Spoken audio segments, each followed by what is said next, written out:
Jeg har benyttet mig af dopingmidler og af metoder i perioden 1998 til 2010. Jeg er godt klar over, at jeg har snydt, og jeg har løjet, og jeg har ført folk bag lyset, og jeg har bedraget andre atleter. Det er jeg klar til at råde bod på, og jeg er klar til at tage min straf for det.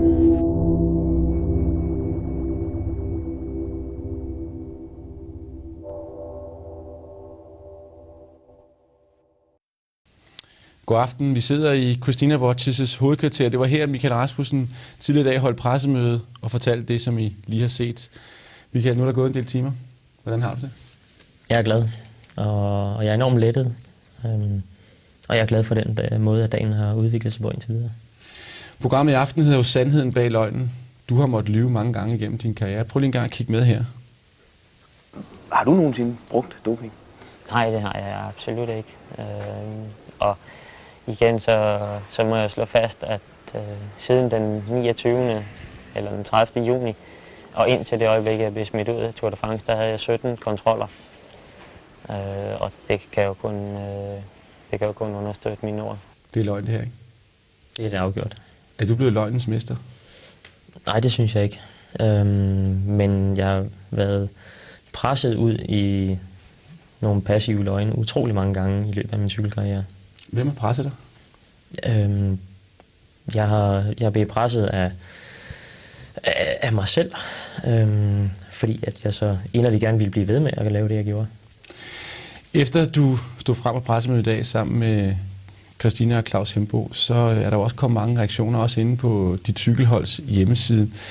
Prøv at se her, fordi en skriver inde på Facebook: jeg er ligeglad med, om alle andre gjorde det. Du har altid stået mit cykelhjerte nært, har altid set dig som en syndebuk for noget, du ikke har gjort. Den plads, du har mistet i dag, håber du får en passende straf. Peter Skæmby. En anden skriver: hvor er jeg skuffet over dig. Jeg må sande, det virkelig ikke findes flere sande cykelryttere tilbage. At I alle er en flok egoistiske hyklere, som i forbiparten glemmer alle os, der hæppede på jer, var stolte af jer. Og nøjagtigt ligesom alle andre kanylerytter er skuffet over den mand, jeg virkelig troede havde rent mel i posen.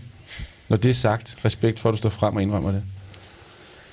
Du har jo skuffet nogle mennesker. Jeg vil slet ikke begynde at argumentere mod det, som de her 3 mennesker siger, fordi de har ret. Det eneste, jeg kan gøre, det er jo at sige undskyld til dem, og sikkert også en hel masse andre. Hvorfor er det, du står frem i dag? Det er der flere årsager til.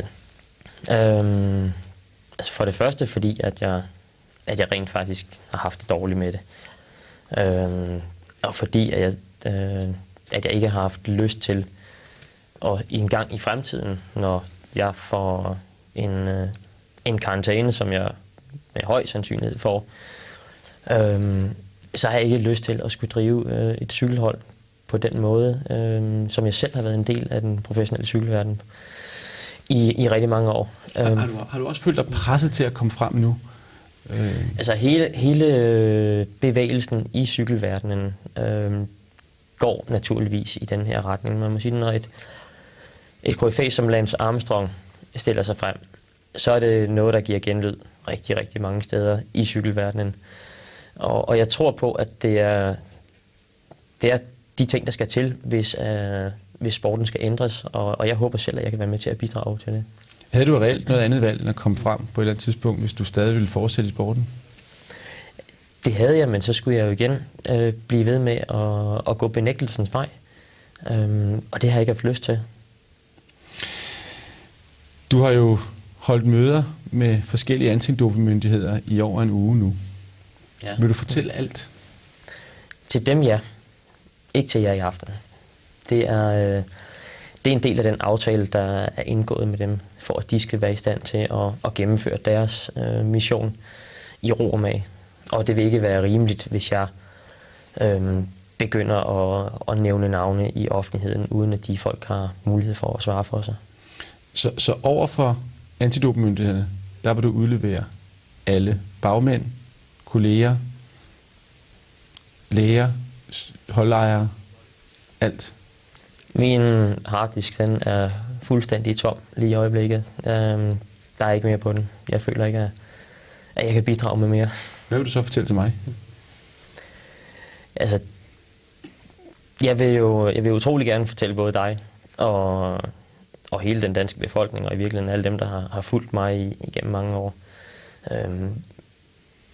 hvad jeg føler for det, jeg har været en del af, og ambitionen og visionerne for fremtiden.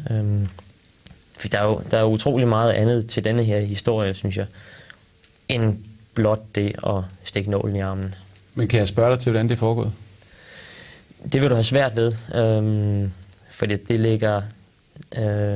ligger inde i den pakke, der hedder, at jeg ikke må udtale mig. Okay, men lad mig så høre, hvad det er, du har haft og du har gjort gennem tiden. Hvis du starter at skrue tiden tilbage, du indrømmer jo i dag, at du starter med at dope dig tilbage i 1998. Kan du huske den første gang, du doper dig? Jeg kan huske den første gang, hvor jeg selv skulle stikke en nål i armen på mig selv. Hvordan var det? Det var enormt grænseoverskridende. Men ikke desto mindre, så gav det også, så banede det vejen for en helt ny dimension til min cykelkarriere. Hvorfor gør du det? Det er jo tilbage i 1998. Du er en ung mand. Du har stadig ikke vundet noget stort endnu. Nej. På daværende tidspunkt, der var jeg ret konsekvent i blandt de allerbedste mountainbike-ryttere i verden. Men på et eller andet tidspunkt, der følte jeg ikke længere, at mine resultater, de fulgte med det, som jeg efter min egen overbevisning følte, at mit talent rakte og berettiget til. Og så følte jeg, at det var vejen at gå.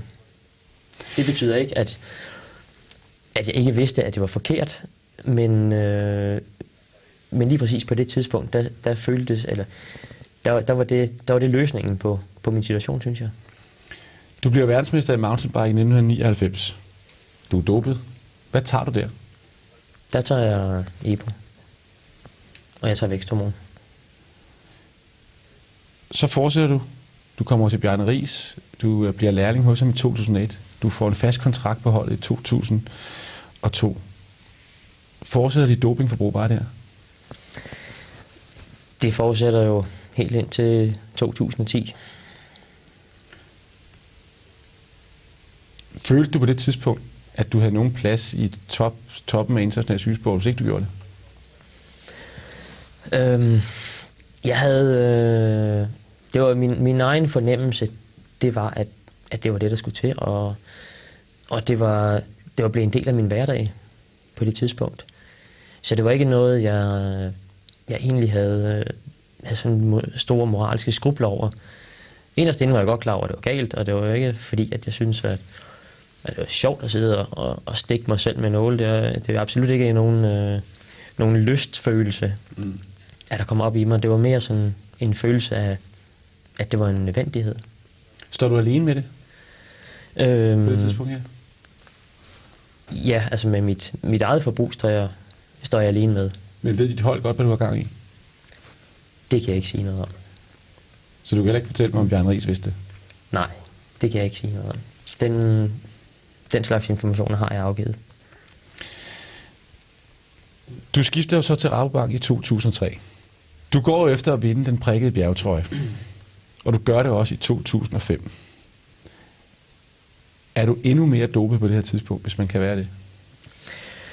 Der er ikke nogen tvivl om, at undervejs i min professionelle karriere, der har jeg jo gjort mig en masse erfaringer undervejs med, hvad der virkede bedst for lige præcis mig. Og det er jo en proces, som jeg fik forfinet undervejs, og sådan så jeg kunne være på mit allerbedste, når det galt allermest. Og for mig, der galt det allermest i Tour de France. Og du får jo lov til dit hold til selv at styre dine forberedelser. Du træner jo sindssygt hårdt, vi ser en masse billeder af det. Du lever helt æstetisk og gør alle de ting, som du skal. Men kan du prøve at fortælle os, hvordan foregår det? Hvordan kan det, altså selvom du ikke skal behøve måske nødvendigvis at fortælle os, hvem der hjalp dig, men hvordan kunne det lade sig gøre at gøre de her ting? For det første, fordi at jeg nød en enorm frihed hos Rabobank. og jeg fik ikke stillet nogen spørgsmål. Og der var i hvert fald en meget, meget stor forventning om, at jeg kørte stærkt. Og i virkeligheden så selve processen, den var relativt nem.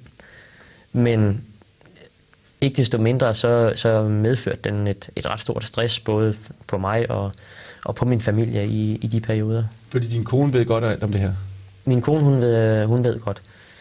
Og hun ved i virkeligheden alt om, hvad jeg har foretaget mig. Hvad siger hun til det? Hun har gennemlevet en rigtig svær periode. Fordi mange gange så har hun blot stået på sidelinjen som tilskuer, når jeg er blevet stillet alle de meget, meget grimme spørgsmål i fjernsynet, og hvor jeg blev tvunget ud i nogle situationer, hvor jeg simpelthen har skulle lyve. Har hun også skulle lyve for dig? Hun er ikke rigtig blevet stillet til regnskab for det i virkeligheden, men det har hun jo måske skulle gøre i forhold til venner og veninder. Men hun har ikke sådan været i mediernes søgelys på den konto. På det her tidspunkt, du har vind i sejlen, du kører stærkt på din cykel. Du er den hurtigste mand, når det går opad i Tour de France. Og det er du i flere sæsoner. Er det hver dag, at du skal stikke nåle selv og skal dope dig med forskellige præparater? Nej, det er det langt fra. Altså jeg havde som sagt min sæsonmål.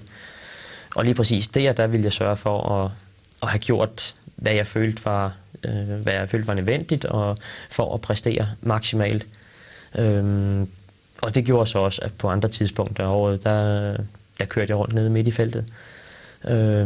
Og jeg vil ikke påstå, at jeg var ligeglad, men jeg anså det blot for at være et led i opbygningsfasen til Tour de France. Så den intensive doping, det var noget, du gjorde op til Tour de France? Ja. Så kommer det her 2007 jo, som er det, som alle husker. Du har kurs mod denne her sejr. Du er ikke længere bare den hurtigste opad, du er også feltets stærkeste rytter. Men det, som der jo helt som jeg spurgte om, det er, hvad søren skete der før? Kan du ikke fortælle os sandheden? Hvad skete der før sommeren 2007? Hvor var du henne? Altså, det er jo ikke nogen hemmelighed, at jeg foregik at være i Mexico, mens jeg i virkeligheden opholdt mig i Italien. Den historie, den har været fortalt rigtig mange gange efterhånden. Hvad der ikke har været fortalt indtil nu, det er, at jeg skulle selvfølgelig bruge den periode for at forberede mig med forskellige dopingpræparater, så jeg kunne være så stærk som overhovedet muligt. Hvad er det, for du tager der? Der tager jeg EPO, og jeg tager væksthormon, og testosteron sikkert også i den periode. Jeg kan dårligt huske det. Og hvordan kan du sikre dig på det tidspunkt, at du ikke bliver fanget? Jamen, det var lige præcis også derfor, jeg foregik at være et andet sted i verden. Fordi jeg gik jo rundt og var konstant positiv, indtil Tour de France gik i gang. Så det er et kapløb med at lige at ramme det, så du kan klare en dopingtest? Ja, altså, som jeg sagde, at undervejs i hele perioden, så fik jeg jo forfinet mit forbrug og kunne sørge for at være endnu bedre i 2007, end jeg nogensinde havde været før. Så kører turen. Du har fuld fart på. Du bliver testet 17 gange, tror jeg, før og under Tour de France. Hvordan kan du undgå at blive snuppet? Ja, testmetoderne, de må åbenbart ikke være effektive nok. Det er jo så det er muligt at snyde systemet? Det er ikke noget problem at snyde systemet? Ikke på daværende tidspunkt. Jeg har en ret klar overbevisning om, at reglerne er hårdere i dag. Det vil være sværere i dag. Siden der de outer competition kontroller, den bliver der udført mange flere. Der er indført biologiske pas. Og i virkeligheden så er nettet der mere fintmasket i dag, end det var dengang. Jeg vil godt lige spille et klip for dig, fordi der er jo et pressemøde ret tidligt i Tour de France det år, hvor det begynder at florere om, at du har fået nogle advarsler osv. Der bliver du spurgt også til, om vi kan stole på dig. Prøv at se med her. So can we trust you? Yes, you can trust me. As a professional cyclist, unfortunately, we have to live with the suspicion that as soon as we shave our legs. Hvordan har du det, når du bliver stillet spørgsmål her, om de kan stole på dig? Jeg lyder jo meget overbevisende lige det der, selvom blikket flakker en lille smule. Men jeg tror i virkeligheden, at jeg var måske forberedt på det.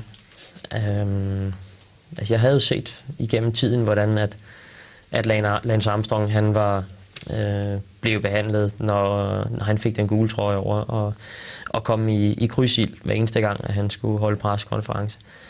Havde du siddet og studeret ham, hvordan han gjorde? Nej, det havde jeg ikke. Jeg kunne godt drømme om at komme i en gule trøje. Jeg kunne ikke forberede mig decideret på at sidde der, men altså, jeg havde en ret klar fornemmelse af, at der godt kunne komme nogle kritiske spørgsmål. Og du var på det tidspunkt ikke i tvivl om, at Lance Armstrong han var dopet? Det tror jeg ikke, at der var ret mange, der var i virkeligheden. Okay. Du har jo kurs på sejren. Der er 4 etapper, til du kan trække den gule trøje endeligt over hovedet, og så bliver du pillet ud af dit hold Rabobank. Ja. På grund af det her med dine whereabouts. Du skulle tilgiveligt have løjet over for dem med, hvor du var. Ja. Synes du, det var hyklerisk? Enormt. Synes du stadig det? Enormt meget. Og der er også en grund til, at jeg nu på 6. år fører en retssag imod dem i Holland. Men føler du på det tidspunkt, at du snyder dine konkurrenter? Nej, altså fordi jeg havde jo levet med det her i næsten 10 år på det tidspunkt. Og der var det bare en del af min hverdag. Efter du bliver smidt ud af turen, og efter du bliver fyret af Rabobank, rigtig mange danskere er rasende. Du siger flere gange, at jeg er uskyldig. Hvordan har du det med, at de her mange danskere, som stod bag dig, at du har ført dem bag lyset? Altså jeg ville jo ønske, at jeg kunne have fortalt dem sandheden. Men det kunne jeg af gode grunde ikke. Hvorfor ikke? Så var min cykelkarriere jo stoppet lige præcis i det øjeblik. Men var den virkelig det værd? Altså ambitionen om at blive verdens bedste, den har jeg jo levet med i utrolig mange år. Og hvis det så var det, at jeg skulle stikke en passiv løgn, for at den kunne indfries, ja, så var det værd. Du fortæller jo så på et pressemøde i november måned, da der ligesom sagen er kørt, og den ruller og så videre, at ja, jeg var ikke i Mexico, jeg var i Italien. Mm. Du fortæller, vi kan faktisk se klippet her. Prøv at se her. Ja. Jeg har ikke opholdt mig i Mexico i juni måned i år. Og dermed så har jeg givet forkerte oplysninger til UCI og til offentligheden. Det har jeg gjort ene og alene af ægteskabelige årsager. Og den vil jeg af hensyn til min familie ikke komme videre på i dag. Og det er jo løgn. Det var ikke hensyn til din familie. Nej, det var det ikke. Man kan jo også se her, at du har det ikke godt. Nej, men jeg synes jo egentlig ikke, det i bund og grund, det er sjovt at lyve. Men hvorfor gør du det så? Hvorfor står du frem her? Hvorfor holder du ikke din mund? Lige præcis det var fordi, at den her interne rapport, som Rabobank de havde udarbejdet om sagen, den skulle udkomme dagen efter. Og der synes jeg, det var passende, at ordene skulle komme fra mig, og ikke fra dem. Og jeg tror, der var en stiltiende forståelse imellem de to parter, altså Rabobank og jeg, om at det her, det skulle bare være en whereabouts-sag. Der skulle ikke snakkes om doping i den her retssag. Der sker jo det, at du får jo karantæne 2 år. Men det, jeg også kan regne ud, når du siger det her, det er, at selvom du får karantæne, så fortsætter du med at dope dig. Hvorfor gør du det, Michael? Det gør jeg, fordi jeg stadigvæk havde et enormt ønske om at komme tilbage. Altså, jeg var den forestilling, at når det blev 26. juli 2009, så stod der en kødrand af verdens bedste cykelhold klar til at tage imod en af verdens bedste bjergryttere. Og jeg havde forberedt mig, som jeg har gjort andre år, på at komme tilbage, og troede i princippet, at jeg kunne komme tilbage og vinde Spanien rundt allerede det år, og bevise, at det ikke var et tilfælde. at jeg var i den gule trøje 2 år tidligere. Du er jo udelukket. Du får 2 års karantæne. Det må være 2 år i helvede. Lærer du slet ikke noget af det der? Jo, men jeg var ikke testet positivt. Jeg var blevet fældet af en whereabouts-forseelse, som i Så du øvrigt... synes ikke, du er snydt? I forhold til, at jeg havde omgået reglerne, whereabouts-reglerne, jo, men jeg følte ikke, at jeg havde i virkeligheden forbrudt mig på selve dopingreglementet. I dag, når du sidder nu, er det ikke en syg måde at se tingene på? Altså, hvis jeg skulle se sådan lidt rationelt på det, så skulle jeg jo selvfølgelig meget, meget kort tid efter, jeg var blevet pillet ud af Tour de France, have fortalt, hvordan det hele hang sammen. Men jeg tror på, at når man står lige i midten af orkanen, så kan det være svært en gang imellem at navigere og ligesom finde fokus på alt det, der foregår udenom en. I 2010, der er du jo med i Vild med Dans. Og mens du danser, og mange danskere begejstres over, at du faktisk også har nogle rytmer, selvom du er cykelrytter, så dukker der også en historie frem om, at du er involveret i at købe en blodcentrifuge nede i Østrig. Du skulle have været i Linz og sådan ting. Der er en af vores reporter ude og konfrontere dig. Prøv lige at se her. Har du haft noget med den her centrifuge at gøre? Jamen, du må være tungnem, når jeg siger nej. Og du har heller aldrig dopet dig, eller haft hensigt at dope dig? Så er du jo endnu mere tungnem. Så siger jeg nej igen. Det her, der er du ligesom i et andet segment. Nu er du ude med noget dans. Du skal jo ind og danse bagefter her. Ja. Hvordan kan du det? Det havde jeg også svært ved. Altså, jeg er tydeligvis ubekvem ved den situation der, og står og gemmer mig bag solbrillerne. Og det er langt fra en god situation for mig. For det er sandt, det der bliver spurgt til. Det kan jeg ikke sige, men det kan jeg fortælle til nogle andre, om det er eller ej. Fordi det er underlagt de her aftaler, du har lavet med dopingmyndighederne? Ja. Du har jo allerede talt med dopingmyndigheder i Danmark, du har talt med dopingmyndigheder i Holland, du har talt med dem i USA, du har talt med det, der hedder VADA. Du har fortalt dem alt. Du har udleveret bagmænd, du har udleveret læger, holdejere, kolleger. Er det korrekt? Har jeg glemt nogen? Altså, jeg har i hvert fald fortalt alt det, jeg ved om min tid som professionel cykelrytter. Hvad håber du på at opnå med de her ting? Jeg håber på, at min søn, der er 7 år nu, at han får lyst til at køre cykelløb, at han engang om 20 år kan stå som en ren vinder af Tour de France. Fordi jeg ønsker ikke, at han skal gennemleve det, som jeg har gennemlevet, og det stress, som det har medført. Men vil du virkelig godt lade din søn komme ind i en sport, som, når du sidder her nu også, har påført dig en masse moralske pinsler? Altså, jeg har jo været enormt glad for at køre på cykel selv. Og jeg startede selv med at køre på cykel, da jeg var 7 år gammel. Og det gjorde jeg jo ikke, fordi jeg havde en forventning om, at jeg på et eller andet tidspunkt skulle sidde og stikke nåle med EPO ind i armen på mig selv. Så jo, selvfølgelig skal han have lov til at køre på cykel, hvis det er det, han har lyst til. Men håber du så, at hvis din søn han er i samme situation, at han så har mod til trods af at fortælle sine forældre det? For du har jo heller ikke fortalt din mor og far om, hvad du har gjort, vel? Mine forældre, de har været informeret, men kun marginalt, og det har jeg gjort helt bevidst, ligesom jeg har gjort det helt bevidst over for mange af mine nære venner, for ikke at sætte dem i en situation, hvor at de kunne komme i problemer. Altså, jeg har forsøgt at begrænse problemet til mig selv i virkeligheden, så ikke at de kommer til at stå til regnskab.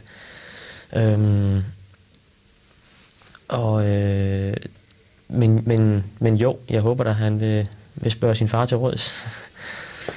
Vi sidder her i Christina Watches hovedkvarter. Det er det cykelhold, du har været en del af og sådan ting. Ja. Det er jo meget belejligt lige at sige, at jeg stoppede lige inden jeg begyndte at køre for dem. Ja, det ved jeg godt. Men i den samme periode, der kom jeg også til den erkendelse, at jeg vidste i det øjeblik, at der kom jeg ikke til at køre. Jeg kom ikke til at køre Tour de France igen. Altså, der var min cykelkarriere på allerhøjeste plan, den var overstået. Og så følte jeg simpelthen ikke behovet længere. Så det var virkelig en meget nem beslutning. Tror du nogensinde, at cykelsporten bliver ren? Jeg håber det, og jeg vil selv gøre mit yderste til det. Hvor lang tid vil det tage? Det vil jeg nødsætte en tidshorisont på. Men jeg håber, at den er det, når min søn han skal køre. Michael Rasmussen, tak for interviewet. Tak skal du have.